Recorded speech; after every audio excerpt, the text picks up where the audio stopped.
1884, and a jail was established in the 1930s. The complex covers about 413 acres and it's at its peak housed around 10,000 inmates, making it one of the world's largest correctional institutions.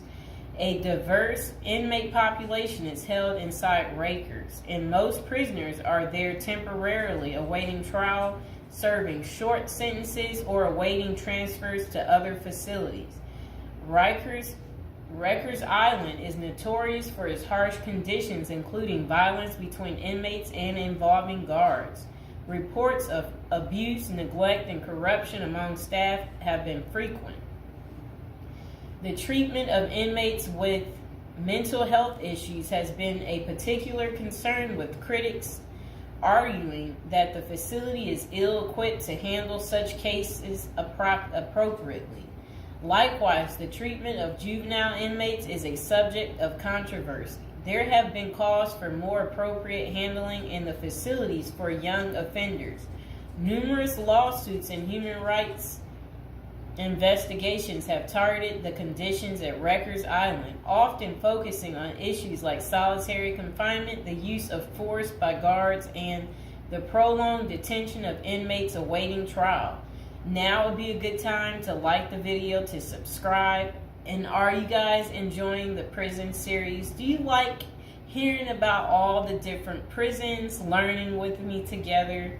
If so, go ahead and comment below. So, when visiting Rikers, journalists and prison reforms discovered temporary holding cells described as covered with rotten food, urine and feces and blood. Inmates were using plastic sheets for blankets and cardboard boxes for beds. Maggots crawled over everything. Up to 26 men were crowded into a single cell where they used plastic bags as toilets. Prisoners kept in holding cells, which should be used for only 24 hours or less, often stayed there for more than a week awaiting transfer. In that time, food and medical services were not routinely provided. Now let's hear that paragraph again, just a small bit of it. So, this was what journalists had noticed when visiting Rikers Island. The prison reformers discovered temporary holding cells described as covered with rotten food, urine, feces, and blood. Inmates were using plastic sheets for blankets and cardboard boxes for beds. Maggots crawled over everything. Up to 26 men were crowded into a single cell where they used plastic bags as toilets. That does not sound good, does it, people? It's disgusting.